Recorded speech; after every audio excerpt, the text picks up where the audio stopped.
अस्सलाम वालेकुम। आज के इस लेक्चर में हमने डिस्कस करना है इम्पोर्टेंस ऑफ वाटर।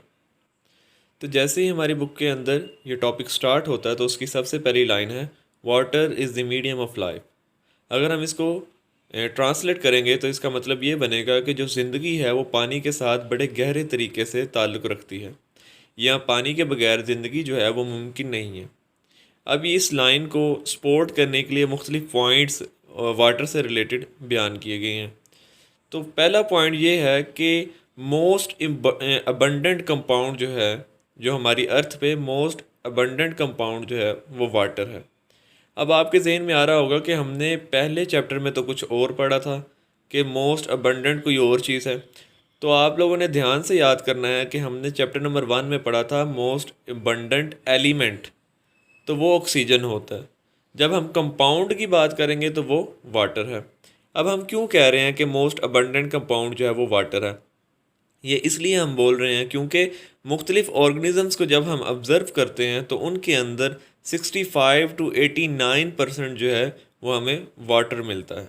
मतलब उनकी जो बॉडी है वो 65 to 89% वाटर से बनी होती है। इसी तरीके से बोन सेल्स को अगर हम देखते हैं तो उसके अंदर 20% हमें वाटर मिलता है। अगर हम ब्रेन सेल्स को ऑब्ज़र्व करते हैं तो उनके अंदर 85% हमें वाटर मिलता है। तो ये जो परसेंटेजेस हैं ये पेपर पॉइंट ऑफ व्यू से भी बहुत इंपॉर्टेंट है। ये मुख्तलिफ MCQs के अंदर पूछा जा सकता है। अब वाटर क्यों ज़रूरी है, उससे रिलेटेड एक और पॉइंट कि जितने भी हमारी बॉडी के अंदर बायोकेमिकल रिएक्शंस हो रहे हैं या लिविंग ऑर्गेनिजम्स के अंदर जितने भी बायोकेमिकल रिएक्शंस हो रहे हैं उनके लिए वाटर बहुत ही ज़रूरी है।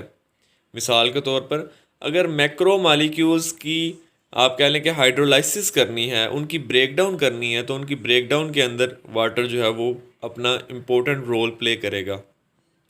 फोटोसिंथेसिस का प्रोसेस आप जानते हैं कि उसके अंदर कार्बन डाइऑक्साइड के साथ जब तक वाटर जो है वो नहीं मिलती in the presence of light, तो फोटोसिंथेसिस का प्रोसेस नहीं हो सकता।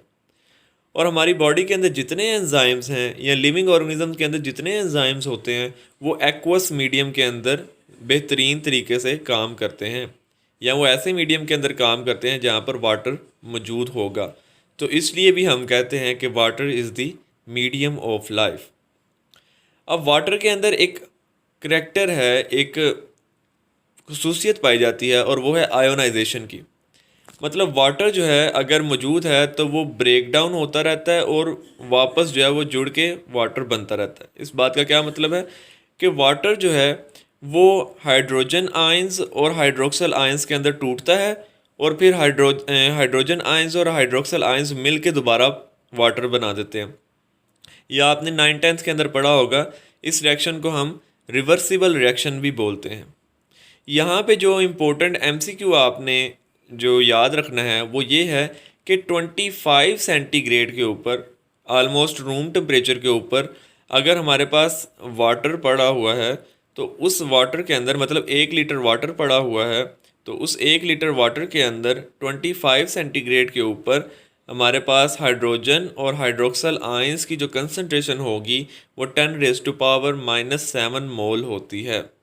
मतलब अगर हमारे पास 1 लीटर पानी मौजूद है और उसको हम 25 सेंटीग्रेड के ऊपर देखते हैं तो उस 1 लीटर मौजूद पानी के अंदर हाइड्रोजन आयंस और हाइड्रोक्सल आयंस की जो कंसंट्रेशन है वो 10⁻⁻7 मोल होगी। तो ये पॉइंट भी MCQs के हवाले से काफ़ी इम्पोर्टेंट है। अब इसमें समझने वाली बात क्या है, या हम इस तरीके से कह सकते हैं कि water is the medium of life से कैसे हम रिलेट कर सकते हैं। तो इससे हम इस तरीके से रिलेट कर सकते हैं कि ये जो उस 1 लीटर पानी के अंदर ये जो आयंस मौजूद हैं, ये आयंस रिएक्शन करने में बड़ा इम्पोर्टेंट रोल प्ले करते हैं। अगर ये आयंस मौजूद नहीं होंगे तो हम वाटर को मीडियम ऑफ लाइफ नहीं कह सकते। ये आयंस की मौजूदगी ही होती है जिसकी वजह से वाटर के अंदर जो एंजाइम्स हैं ये बहुत अच्छे तरीके से काम करते हैं। इसके अलावा जो वाटर हमारी बॉडी के अंदर या नेचर इससे काम लेती है वो ये है कि प्रोटेक्शन एंड लुब्रिकेंट। ठीक है, मतलब कि जो हमारे आंसू हैं वो वाटर होता है, ठीक है, उसमें भी कितने परसेंटेज जो है वो वाटर की होती है और मुख्तलिफ जो है वो उसमें साल्ट्स मौजूद हो सकते हैं। तो वो जो टीयर्स हैं, वो जो वाटर है वो हमारे आई बॉल को जो है वो प्रोटेक्ट करते हैं और उसको लुब्रिकेट करते हैं, जिसकी वजह से अगर कोई डस्ट पार्टिकल्स हमारी आइज़ के अंदर चला जाता है तो वो जो टीयर्स होते हैं, जो आंसू होते हैं, वो हमारी आइज़ को वॉश कर देते हैं और उसको प्रोटेक्ट करते हैं। इसी तरीके से जितने भी हमारे जॉइंट्स हैं, उन जॉइंट्स के अंदर फ्लूइड मौजूद है, उन फ्लूइड की भी मोस्टली परसेंटेज जो है वो वाटर पे कंसिस्ट करती है। तो वो लुब्रिकेंट के तौर पे वहाँ पे भी जो है वो यूज़ होता है वाटर, या नेचर ने उसको यूज़ किया हुआ है। इसके अलावा अगर हम अपनी वर्टिब्री देखते हैं, जो रीढ़ की हड्डी है हमारी, तो उसके दरमियान में कुशन लाइक प्लेट्स होती हैं। ठीक है, कुशन लाइक प्लेट्स होती हैं, और उन कुशन लाइक प्लेट्स के अंदर भी फ्लूइड मौजूद होता है। ठीक है, तो उस फ्लूइड की भी मोस्टली कंसंट्रेशन जो है वो वाटर पे कंसिस्ट करती है।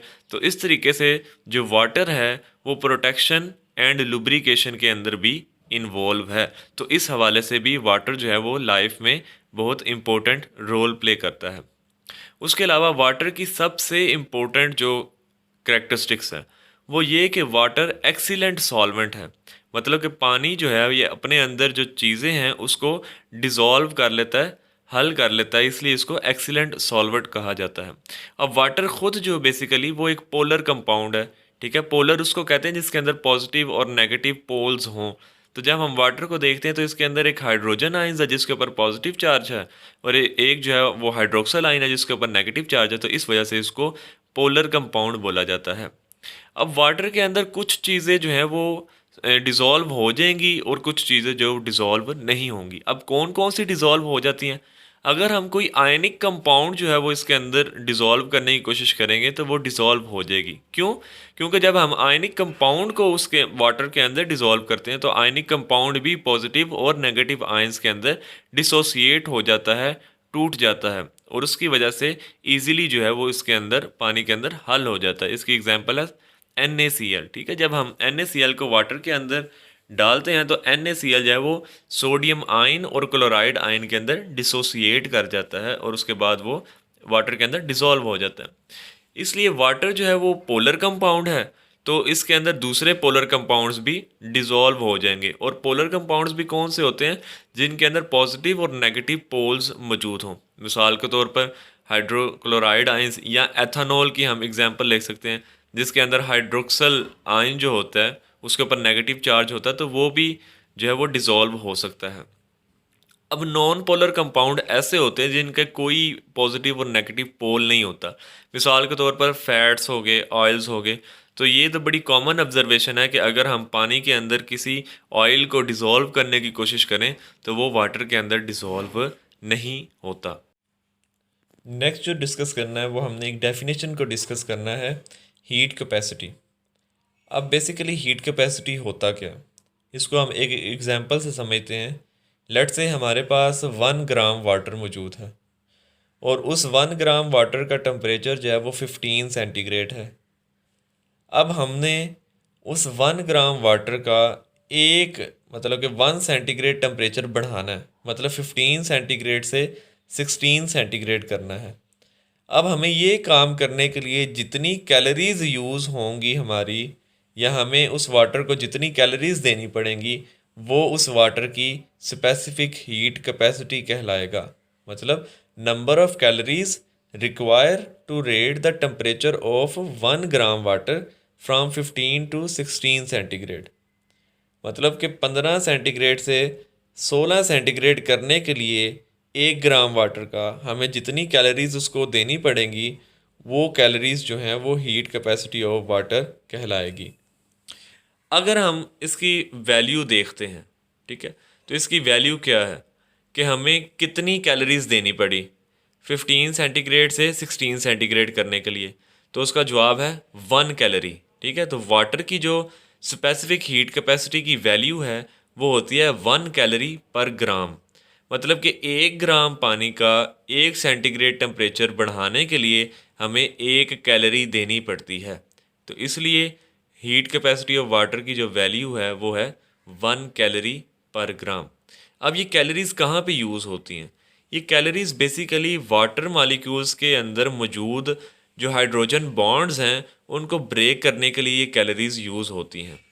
और वाटर अपनी इसी एबिलिटी की वजह से, इसी प्रॉपर्टी की वजह से टेम्परेचर स्टेबलाइज़र के तौर पे भी काम करता है। मतलब कि ये अपना टेम्परेचर इतनी आसानी से बढ़ने नहीं देता, बल्कि जो हीट इसके अंदर आती है वो हीट इसके बॉन्ड्स ब्रेक करने में ही यूज़ हो जाती है, और वाटर का टेम्परेचर जो है वो इतनी आसानी से बढ़ता नहीं है। तो अगेन हीट कैपेसिटी क्या है? Number of calories required to raise the temperature of 1 gram water from 15 centigrade to 16 centigrade. अब यहाँ पे हम कोई भी नंबर लिख सकते हैं, हम 16 सेंटीग्रेड टू 17 सेंटीग्रेड भी लिख सकते हैं।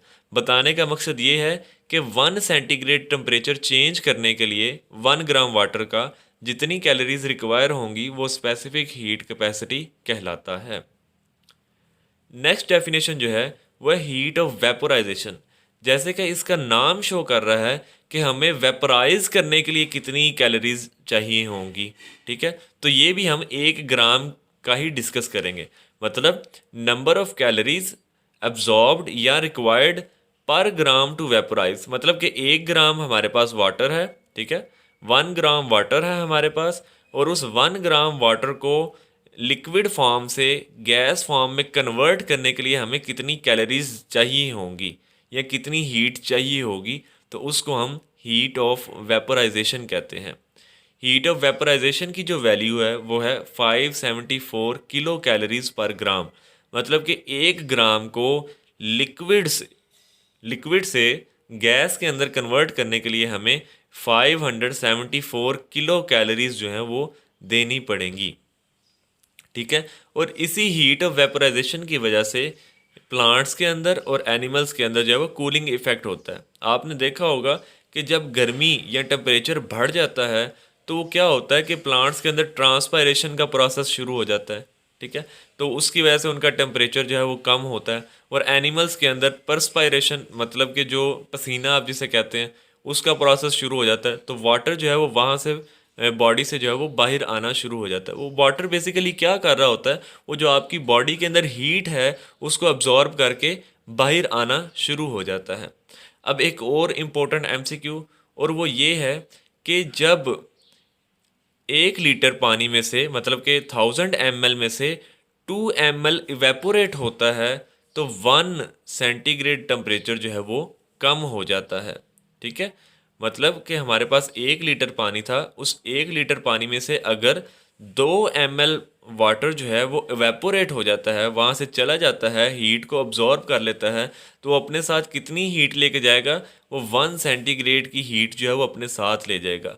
मतलब कि उस पूरे कंटेनर में से जिसके अंदर 1 लीटर पानी है, अगर 2 ml वाटर एवेपोरेट हो जाता है तो उस 1 लीटर जो कि अब 998 ml वाटर रह गया है उसका टेम्परेचर 1 सेंटीग्रेड लोअर हो जाएगा।